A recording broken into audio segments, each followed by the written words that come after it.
Hi there and welcome back to my channel. This is Sean, the Honest Book Reviewer. This book is about November, all the books I read in November 2023, from the first book of the month to the very last. Let's dive right in with the first book. The first book I read is This Charming Man, written by CK McDonnell. It's an urban fantasy. It is book 2 in a series. It's called the Stranger Times series, and it is very funny. A lot of wit in this book, a lot of humour. Very good dry wit, and it is in book 1. The whole series actually is full of dry wit, and it's a type of humour I really enjoy. It doesn't feel forced, doesn't feel cheesy, it's very cleverly done. The characters in this series are wonderful. So it's basically about characters who work for a newspaper called The Stranger Times. And this newspaper reports on all the strange things that happen, like Sasquatch, Bigfoot, UFOs, that sort of thing. They found out in book 1 all the things they talk about are actually real. There's a secret world hidden in our real world, full of magical creatures and magical things that happen, sometimes very dangerous things as well. And like book 1, in this book, they find themselves in the middle of danger, the middle of a mystery. It brings in new characters as well to the story, and some of those new characters are just fantastic. This whole book is very good. So basically it centers around that they think there's vampires out there killing people, but everybody who should know about them is convinced vampires don't exist, even though people are being attacked and killed by things that resemble vampires. So is the mystery in this story that vampires exist or not? That's one of the mysteries. But the people at the Stranger Times have to solve that and also get themselves out of danger. And there's other things going on in the book as well. This is a series where you have to read the first book first and then go through in order, because there are things that tie in with each book with the characters. There are storylines, story arcs that carry on from book to book. So you have to read the first book first. This book is very enjoyable. I enjoyed it a lot. Then I read The Lake, written by Natasha Preston. I'd seen books by this author at the library for a long time, and I've always wanted to read them. So when I saw 2 at one library branch, I grabbed them both, and I just wanted to see what they were like. I didn't know anything about the books, didn't know anything about the author. Just the books and the covers and the blurbs sounded interesting to me. Now, this book wasn't that great, so it's a thriller, and I just didn't really enjoy it that much. There are just things in this story don't play out very well, and part of it is because I think the whole plot just forces the author into a corner basically. So we have people at a summer camp, counsellors and kids at a summer camp, then strange things start happening, threatening things. It seems somebody wants to, terrorise the people at this camp. We don't know really why. Well, we do know why, but the characters in the book, most of the characters don't know why. But this person who's terrorising them doesn't want them to leave. So of course that means the things that happen can't be too big, can't be too dangerous or threatening, have to be on a certain quiet level. Because if they were too big and too threatening, the people would leave. So the author is pushed into a corner of her own making. That just made this not as engaging, not as suspenseful as it could have been. Just some of the other things in the story play out. We've got a teen romance element that felt a bit creepy. We've got other things playing out that felt repetitive. Just wasn't a great book for me. But I enjoyed the ending. I thought the ending was very well done. It's very creepy. It's an open ending. I really enjoyed that. I read a lot of reviews afterwards that mentioned they didn't like the ending, but I thought it was spectacular. For me, the ending is the best bit of this whole book. So I was curious, would another book by the same author be any different? So I read The Cabin, written by Natasha Preston. It's the second book I got from the library from this author, but it wasn't that good. It's a different story, of course, but not very good. So basically it's about these students. They're finishing high school, soon to go to college, and they decide to go in a cabin in the woods for a weekend. They get there, they're having fun, they're drinking. Now in this book, it just seems like these kids drink all the time. It seems like the parents let them drink constantly, any time of the day or night. I had that feeling in this story. So they're all at the cabin, they're all drunk, and that first night, all the windows and doors are locked. Everybody is asleep, but 2 of the people die. Nobody knows how it happened, because there's no forced entry, no sign of entry by a stranger into the cabin. So is one of the other students, one of the friends who was sleeping in the cabin that night, guilty of this murder? That's the big mystery in this story. And the protagonist, who's one of this friendship group, is trying to find out who the culprit is. She wants to solve it. Now, this book would have been better, I think, if it stayed at the cabin. It doesn't. It moves back to this small village in the woods. And that's where it starts to unravel. The whole plot starts to unravel, becomes very melodramatic. Every character suddenly has secrets they're trying to hide, but they all divulge them to this main character for some reason. She just changes her mind constantly. Every time she speaks to somebody, she's convinced that person is guilty. It happens so many times in this story. It's ridiculous, actually. It happens time after time. I don't know how many times she pointed the finger and said that person is guilty of the murders. It happened all the time. But anyway, this is a bit of a train wreck. I didn't really enjoy the way it played out. Again, it has this kind of teen romance thing going on in the story that feels very creepy indeed. I'm not sure what the teen audience is wanting in books like this. I'm not sure what their idea of a romantic angle in a story is. But if it's what's in this book, it feels very strange to me. Anyway, I didn't enjoy this very much at all. Then I read Crime and Parchment, written by Daphne Silver. It's a cozy mystery. It was an arc read for me in November. I actually enjoyed this a lot. It's the first book in a series. There are things in here I really enjoyed. Some things felt a bit weak to me. So even though I enjoyed it overall, there are some things I think could have been better. So for instance, it's a cozy mystery series that's centered around rare books, and the main character is meant to be like a rare book expert or something. We don't see this main character working with rare books at all in the story. It doesn't happen. Now, in a themed cozy mystery, I'd expect the main character, if they're skilled in that theme or skilled in that activity, to do that in the story. I'd expect that in a cozy mystery themed mystery. It doesn't happen in this book. Disappointing for me, and it ruins a bit of the realism in the book. But the characters are good characters on the whole. The mystery was good for me. I enjoyed that. I found it engaging. There was one strange thing in the book that stood out a lot. That was the main character had to go and meet somebody at midnight in a cemetery about a rare book. I don't know why. There's no reason why that meeting had to take place at midnight in a cemetery at all. Doesn't add anything to the book. Doesn't bring any elements to the story. Doesn't add anything to the mystery. Nothing at all, other than the main character going to the cemetery at midnight and not meeting the person they're meant to meet, and then stumbling across a body in the cemetery. That's the whole reason to have that setup of the main character finding a body. That setup could be anywhere. It doesn't have to be in this really kind of forced element of a meeting in a cemetery at midnight. Then for something completely different, I read The Woman in Me by Britney Spears. So a memoir. And it's about her life up to this point. And it has things in there that, people thought they knew, but Britney, brings them to light, basically. Now, I don't know if I can really judge this book or review this book on a video at all. I don't think I can. I don't think I'm qualified to. I don't think it's really fair to either. I just say that this book does feel like it's honestly written, it has that kind of tone to it. I don't know which parts are honest or not, who can say, but it just has a feeling that she's writing from some sort of place where she just wants to get things out into the light a bit. It is, of course, one-sided because it's from her point of view, but when I read this, it's a very quick read. It was engaging as a read.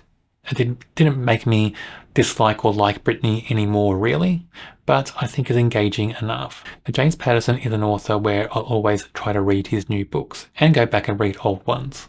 And I read 12 Months to Live, written by James Patterson and Mike Lupica.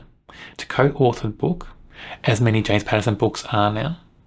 This is not a very good book for me. And I didn't realise at the time I read this, I found out later, that Mike Lupica also co-authored The House of Wolves, which I didn't enjoy very much at all. So for me, that should be a warning. I should look out for who co-authors the books and maybe not read some of those books where I don't really like the co-author. But sometimes they can surprise you, can't they? So I read this anyway. It wasn't that great. The 12 Months to Live part doesn't play really any prominent part in the story. Well, it's there in the story. It adds nothing to the story, really. It could be taken out and the story would be the same. It comes from our main character called Jane Smith. So yes, Jane Smith is her name in the story. She finds out she's got cancer and it's not curable and she's got 12 months to live. So Does it change anything in the story itself? Does it make the character act differently? Does it have any impact in what happens in this story? No. I don't get why it's there in the first place. It has no meaning to what happens in the story. So Jane Smith is a lawyer, a defense lawyer, and she's defending someone who's rich and powerful and who's been accused of a triple murder. Now the authors are trying to get the reader to think about, to guess, is this person who's being defended of a triple murder guilty or innocent? I know what I thought about that. I know how convincing I thought the authors were about that. If you want to read this, I'll let you decide. That's one of the main things going on in the story, that court case. And I have to say, those courtroom scenes felt very amateur in my view. Doesn't have any sense of reality in those courtroom scenes. Other things are going on in the story as well. There's a second case, and our main character has an investigator who works for her, and he's more involved in this other case they're being asked to investigate. And the other case has very similar feel to the case in the present day they're trying to investigate. So the other case is like a cold case. And what happened in the other case is almost exactly what happened in the present day case. And it doesn't seem like any character at all ties in those two cases together. Not at all. That felt very strange to me as well. The investigator who works for Jane Smith is the best character in this story. And I really hope that somebody writes books based on him. I would read them, and I'm sure that'd be wonderful because he's a very good character. Even though he gets shot about 3 or 4 separate occasions in this story, a bit repetitive in my view. He survives every time, but a great character, and I'd like to see him in his own series. This book is a bit of a miss for me, for James Patterson. There's better books out there by him or co-authored with him, so this book, not that great. Then I read The Dive, written by Sara Ochs. It's a thriller. It's set in like a resort island. It's interesting concept, and for most of this book I was very engaged and very hooked. But from the cover and the blurb, I thought this book would involve actually more diving, more people going out there and diving, and maybe some of those suspenseful scenes, some of those tense scenes, some of the danger be around diving. But it's not. The diving part comes into it because some of the characters on the island, it's like a diving resort, and some of the characters are diving instructors. But all the action takes place on the land, not much in the water at all. Very disappointing because the whole idea of danger and suspense in open water in the ocean, just you can picture so many things happening, and it doesn't happen in the story. But the story itself is quite good. The mystery is good. The thriller elements are good. There are characters in there that are very good indeed, and one character is just wonderful, but the character who's the most wonderful in the book is like an influencer. And I'm hoping that characters who are influencers are not going to be the next fad in thrillers. I think the current fad is podcaster characters, so I'm hoping that influencers aren't the new fad coming into thrillers. I really do hope that, because I'm getting a bit tired of podcaster characters in thrillers at the moment. But anyway, the best character, who's an influencer character in the story, is hiding something about her past and trying to solve a mystery. Now, every character in this book is hiding something about their past. Every character, I'm not joking, it happens with all of them. Ruins some of the moments, I think, in the story. So even though I was hooked and I was engaged, you're just kind of waiting. You're waiting for it to happen. In the back of your mind, you're just waiting for the moment when this character reveals something about themselves, their past. You know it's going to happen, and when it does happen, not that surprising after all. But anyway, hooked and engaged up to a certain part in the story towards the end, where it starts to just unravel. I think the author was trying to piece things together to make a nice, tight ending. Doesn't happen. Becomes a train wreck, becomes too unbelievable, over the top, and it ruined the read for me. So, for me, it was brilliant up to that moment, but that last moment where it became a train wreck ruined the read a lot. Then I read The Pledge, written by Cale Dietrich. On the blurb, this book has so much to offer. A great concept. It is a horror, like a teen slasher horror, but it sounded like it was going to be so good. And I do like teen slasher horrors, always have. I was hoping for the best from this story. It doesn't really deliver. There are good moments. I mean, at the very start, the first chapter is a great hook and really dragged me into the story. But after that, not so good. What ruined it is the main character. He's at college. he finally goes to college, but at moments where he should be scared, at moments where there's threatening things happen, it's very tense, very suspenseful. That tension, that suspense is ruined because the main character starts worrying about fashion, starts thinking about what someone's wearing, about their shoes, about their hair, about their skin, things like that. It pulls you out of the story, and it happens time and time again in this book. That kind of ruined the read for me, because I should have been always tense in this story. Should have been always at the edge of my seat, wondering what's going to happen next. But I wasn't, because the main character is more concerned about what people are wearing and not really concerned about people dying. That's what it felt like in this book. Then I read Hammers and Homicide, written by Paula Charles. It's a cozy mystery, the first book in a new series. It's an arc read for me in November, and it's the first series I've read based around a hardware store. But I enjoyed this a lot. It's set in a small town, and I love mysteries set in small towns. Great cozy mystery elements playing out. I did think, though, that the protagonist and her daughter is an adult in this book, I did think they both felt like the same character. Acted too similar in the story. I think they need to separate a little bit in the story because it could be just the same character with a different name. But the mystery is good.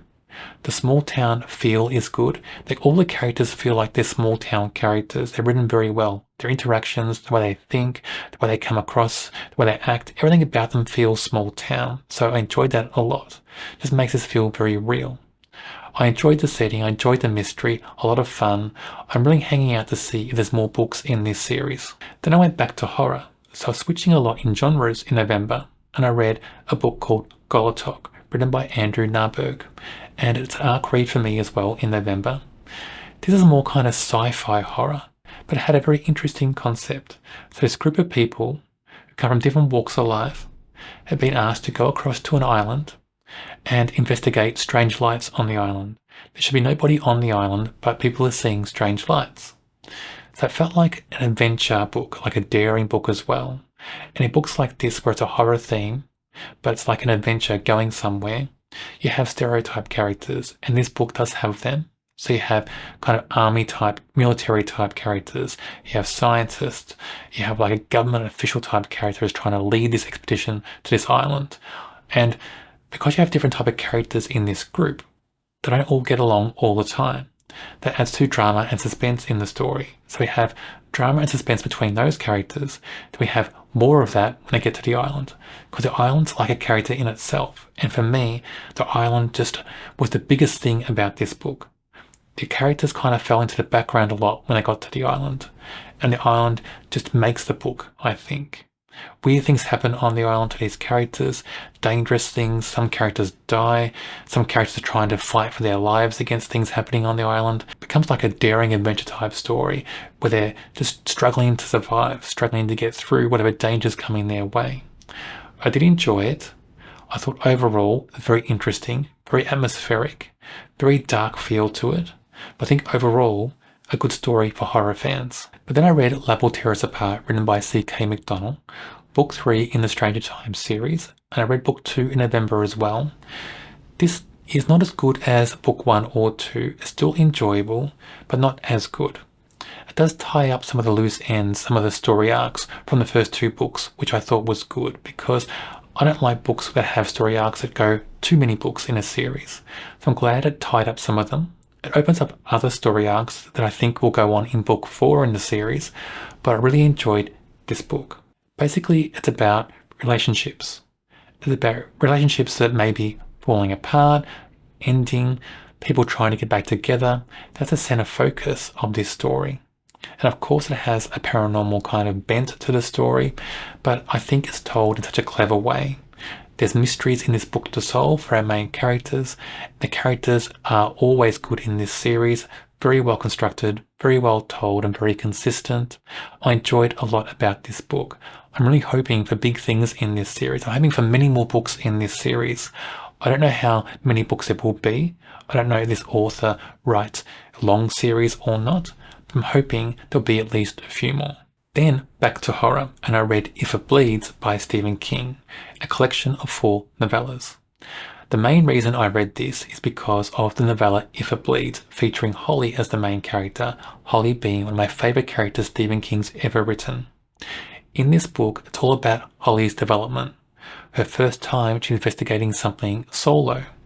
And I enjoyed the development in this story. She grows so much in this novella. Holly for me is at her strongest when she's not in a paranormal story. Now this novella is paranormal themed, but Holly is still strong. But for me, when she's in a normal type thriller detective story, that's when she's at her strongest as a character. I enjoyed this still. Other characters that play out in other Holly books play out in this novella as well. They grow and develop in this novella. A lot going for it. I think it had to be written. I think we needed to see Holly grow and develop, especially before she had her book Holly that I also read this year. So I think this book, this novella, definitely was my favourite in this collection, and one of the best novellas I think Stephen King has written. Now, I liked one other novella in this collection. Two of them I didn't really like at all. The other one I did like is called Mr. Harrigan's Phone. I like that a lot. The reason I like it is because the two main characters, those two main characters weren't flawless, and they are flawless in this novella. If they weren't, it would fail. This is very enjoyable. It felt like classic Stephen King evolved. It felt like he was telling a real story, a story that had a lot of depth to it. It felt like just a real classic Stephen King story. A slight kind of paranormal twist, a little bit creepy, not gory at all. Just felt genuine Stephen King, back to his usual old style. Very enjoyable for me. So in this collection, two I liked, two I didn't like. So at this stage in the month I thought, okay, it's time for a thriller. And I read The Contest, written by Karen Hamilton. I think it's set in Mount Kilimanjaro. That's where most of the story is set. And basically it's about a contest between two people who work at a travel company. And this travel company is working for rich people. And once a year, the person who owns the company decides to have a contest between two of his employees, and the winner gets glory and the loser is usually thrown out of the company. So it's about that basically. And rich people tag along and they expect to be pampered. So basically we have the rich people whinging and complaining all the time in this story about everything, and the people who work for the travel company are holding in all their frustration and anger and doing the bidding of the rich people, whatever their demands are. That's one of the big things in this book. Now, this contest, so these two people are meant to dislike each other. We get that in their character, but I didn't really get a big sense from these characters, a big feeling that they didn't like each other. Came through a little bit, but not very strongly. Not as strongly as I think the author's trying to do. And as they're progressing up this mountain, the biggest danger to everybody in the book is just altitude sickness. That's the biggest danger to anybody in the story. Nothing else was a big danger. There's little tricks and pranks that are going on in the story. Someone finds glass in their sleeping bag. Someone finds a scorpion in their bag. Something like that. But they were forgotten too quickly in the story to worry about. So for me, not a very big thriller, not suspenseful, not much tension. I didn't really get into this story at all. I didn't really get behind the characters much at all as well. So a big miss for me, and I thought this was going to be really good. From the blurb I just thought it sounded very thrilling, very engaging, very exciting, but it really wasn't. Then back to a cozy mystery, and this is a book I was wanting to read for a long time, called The Golden Spoon, written by Jessa Maxwell. I've been looking forward to this for so long, and I was so disappointed with the read. So it feels like basically a mashup between The Great British Bake Off and a TV show called Unreal. And Unreal was a drama, and it was basically a drama about behind the scenes goings on with the making of a reality TV program. So you can imagine this book kind of feels like both those things, and it centers around a reality cooking contest for TV. We get behind the scenes kind of action going on. We get to see the main characters also bake, but there's not much baking going on in the story. But for a cozy mystery, the structure of the story also frustrated me. It had a great hook at the start. At the very start, we have somebody coming across a body, and we presume this person's being murdered. But then it goes back for about 3 weeks or 4 weeks in time And we get to meet all the contestants. We get to see them just living in this mansion while they're vying to win this contest. And we get to just see the contest unfold for a couple of episodes anyway. But that whole thing, there's nothing there that's tied into the mystery really at all. Just getting to know the people in the story. That happens for about 90% of the story maybe. But then after that 90%, we get to a moment in time in the book. We're back to when the body's found. And then I thought, okay, investigation maybe, but it's not. Things tie up very quickly. And then we just get kind of midday movie, sugar-coated kind of ending where all these great things happen for some of the characters. I just really didn't like the structure. It wasn't a mystery for me. There was no investigation in there for me. That 90% where it's backstory just felt a lot of filler actually for me in the book. Very disappointing. And the worst thing is, I actually went and bought this for somebody as a gift for their birthday. I hadn't read it yet. I bought it thinking it was going to be a good read and that they would enjoy it. And I hope they actually do get something out of it because I didn't really get anything out of this story. But then it was back to James Patterson and I read NYPD 6. This is the 6th book in the NYPD Red series. I've been critical of the book so far because of one main reason. The two main characters who are detectives, elite detectives in NYPD police force, they act like children. They're so juvenile in every book, in things they do, the way they act, the way they speak, just things that go on in the story. It drives me insane sometimes what goes on with those characters in the books. Other elements in the books have been enjoyable though, like the mysteries, the investigations, but just the way their characters act sometimes just feels like they're teenagers. But in this book, they just feel like they're adults. Finally, they're adults. They're matured suddenly, and they're acting like real people. And the mystery in this story is very good as well. So a bride goes missing on her wedding day, kidnapped. And we find out she's kidnapped by a stalker. And what I like about this, we get chapters from that stalker's point of view. And those chapters, we see him unravel a little bit. And that just drives the tension and suspense because you're wondering what's going to happen. Is this person, this mad person who's kidnapped somebody, is he going to actually murder this bride? What's going to happen? Because he wants this money. He wants millions of dollars for her safety, but nobody will pay it. Very high tense drama in this story. Finally, a story where the main characters act like adults and not teenagers. This was the best book for me in the series so far. Then I read Everyone Here Is Lying, written by Shari Lapena. The first time I've read this author. It is a domestic thriller, I think, like suburban thriller or domestic thriller. It had me hooked for a long time in this story until a big reveal. The big reveal just felt so bonkers for me. It was too bonkers. I couldn't accept it. I couldn't just accept that it was in a story, actually. What I think sometimes in these type of thrillers, it feels like sometimes the authors are just being told, create a twist. Something that's very out there that nobody else has done. Doesn't matter how out there it is. Just do it. Put it on paper. I don't get it. I don't get the need for authors or publishers to have these twists that are just so out there that they don't make sense. It happens in this book. I don't know if all readers will feel the same. Probably not. But for me, I just really couldn't get into that ending. And I was so into the book until that reveal.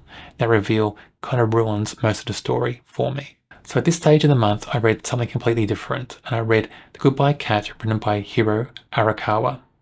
It's a collection of short stories that celebrate cats. And this author has written a full-length novel about cats as well. I haven't read it yet, but I have it now to read from the library. But I wanted to read this so much, and I enjoyed every short story in this collection so much. They're all brilliant. They're all very different in feel as well. But my favourites are when the cats have voices. When the cat characters have their own voices in these stories, they feel like real cats. Everything just feels so real in these stories. It celebrates cats from their early life to their adult life and sometimes their death. We get to see them dignified in their death, in their final moments.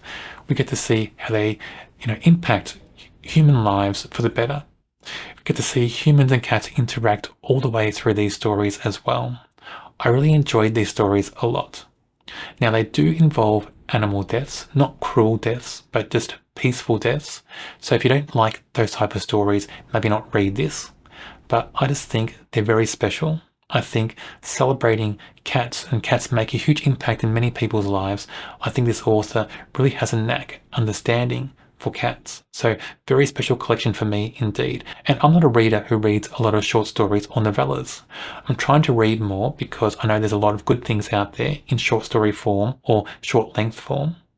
I've never been a big reader of those in the past. So for me to come and read this collection and think they're wonderful, that may tell you something about them anyway. So after reading something completely different, I go back to a cold case mystery, and I love cold case mysteries. It's a fiction, of course, but cold case themed. And it's called In the Dark, written by Claire Allan. Now, this is another book where I was really into it until a big reveal. And the big reveal is just, again, a bit bonkers, a bit too far out there for me. It felt a bit loose for me. Another time, I think, where an author's encouraged to come up with an idea that maybe nobody's done before. It doesn't matter how real it feels, it doesn't matter how natural it feels, just do it. That's what I felt like in this story. So essentially though, the cold case is because 7 years ago, Daisy disappeared. Daisy being the daughter of one of our protagonists in the story. And Daisy's mother, who is one of the protagonists, can't remember anything about what happened. She has amnesia.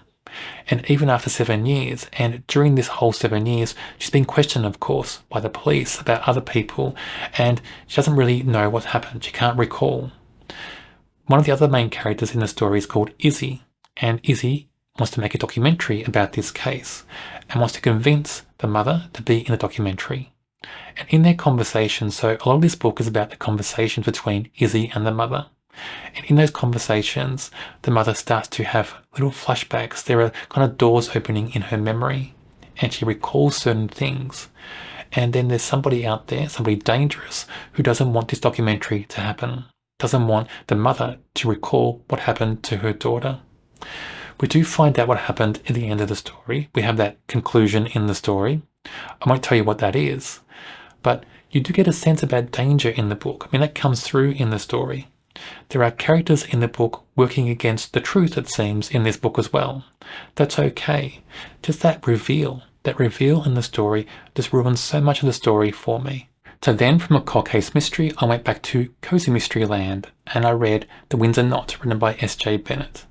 Now this intrigued me a lot, the whole concept, because it's about Queen Elizabeth II solving crimes. And when I heard about this series, I only heard about this very recently, I wondered, how could the Queen solve crimes? How is that going to play out in a story? Well, how it happens is the Queen doesn't go out in the field and solve crimes. She has somebody do that for her.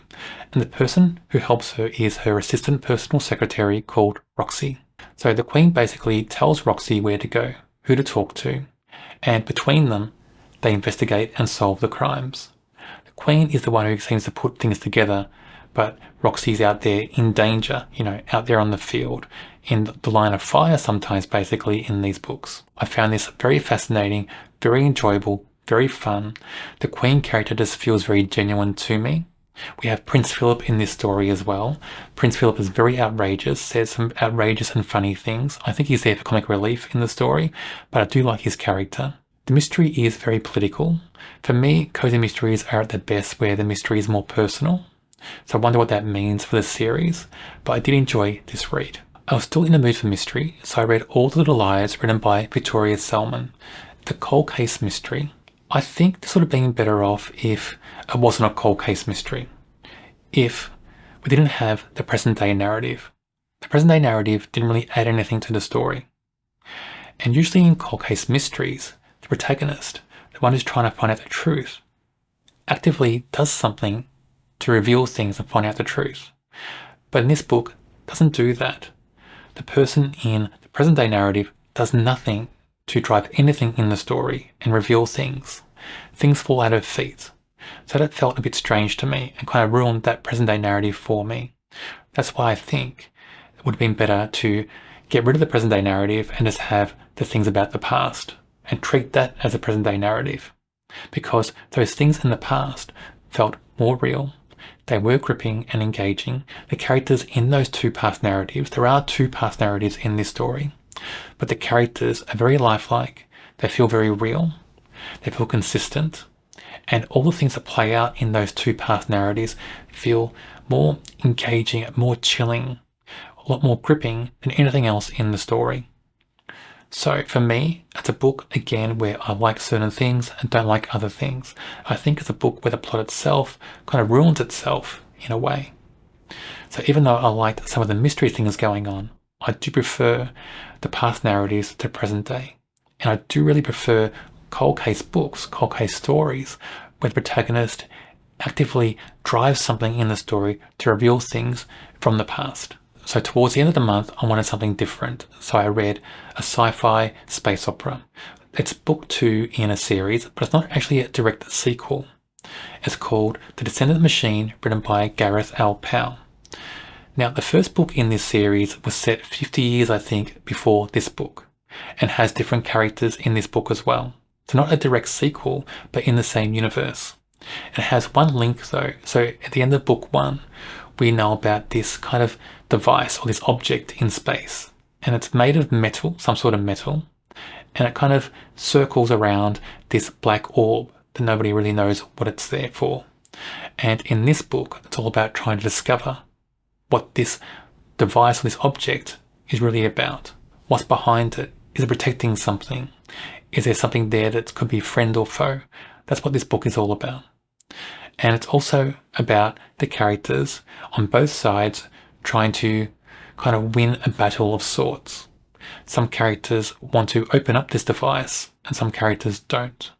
Some characters are trying to save somebody who could stop it happening, and some characters want to kill that person who can stop it happening. So it centers around it, but there's all these different players in the story. It is a space opera story. It did feel very like Star Wars to me, like a Star Wars type story, because we have different elements. We have adventure and daring. We have, action scenes. We have tense scenes. We have more romance angle as well. Not a huge romance angle, but it is there. We have all these elements that are in Star Wars type stories in this book. I did enjoy it. I enjoyed it a lot more than the first book in this series. I think it was more action oriented, less character driven, and I think it was not as dark as book 1, and I think it was a better pace than book 1 as well. I'm not saying that I don't like deep character stories, I do, but in a story like this, I think more action, more movement, more fast paced is a lot better. So I think book 2 was a lot more enjoyable than the first book, and I think there's a third book coming out in this trilogy. I think it's going to be a trilogy. I'm wondering what that third book's going to be, because in this book we found out so many different things about this universe. I'm just wondering what else we're going to find out in the third book. So one thing I'm interested in lately is reading novels that are based on comic book characters, whether it's Marvel, DC, whatever it is. I want to get my hands on and read as many as I can. And I read Harlequin, Mad Love, written by Paul Dini, based on the cartoon character or the comic book character Harlequin. This was a very interesting read for me because I knew nothing about the character other than what I've seen in a movie. And this book is all about her childhood and her evolution from just a normal person to a villain. And that evolution, it's very well told. The book is very dark in theme, or most of it anyway. There are a few cheesy moments in the story that felt out of place, but most of the book is very dark themed, and that evolution felt very real. Harlequin as a character, and Harleen, as she's known before she becomes a villain, is very consistent, is a very real character in my view. Very well constructed. I thought the author did a great job in bringing this character to life and making her feel so lifelike. I really enjoyed this, and it makes me really hungry to read more books like this in the future. The last book I read in November is A Three Dog Problem, written by SJ Bennett. It's the second book where we have Queen Elizabeth II investigating crimes. I enjoyed this a lot. I enjoyed it more than the first book in the series because in this book, the mystery is more personal. And it feels like a cozy mystery read to me than just a standard mystery. I enjoyed it a lot for that. And of course, again, we have the Queen directing her assistant personal secretary called Rosie out in the field to investigate things. We have Prince Philip again in the story saying funny things, being comic relief. We also have Princess Anne turn up in a couple of scenes, and I like her as well in this book. I really hoped she'd be there for more scenes in the book, but she's not. But I do hope she appears in the third book in the series. I have the third book from the library to read yet. I'll get to that probably in December. But I really enjoyed this book. I'm enjoying the series so much so far. There you have all the books I read in November. I hope you weren't bored with all the details of all the books. Of course, not every book I read in every month is going to be fantastic. You'll love some, you'll like some, you won't like some very much. That's one of the things about reading. When you open that first page, you don't know what you're going to get. Even if you really love the author you're reading, you don't know if you'll love that story. On my channel, I read books of all different genres. Check out my channel and subscribe. On the screen now is a link to a video for another book I'm sure you'll enjoy.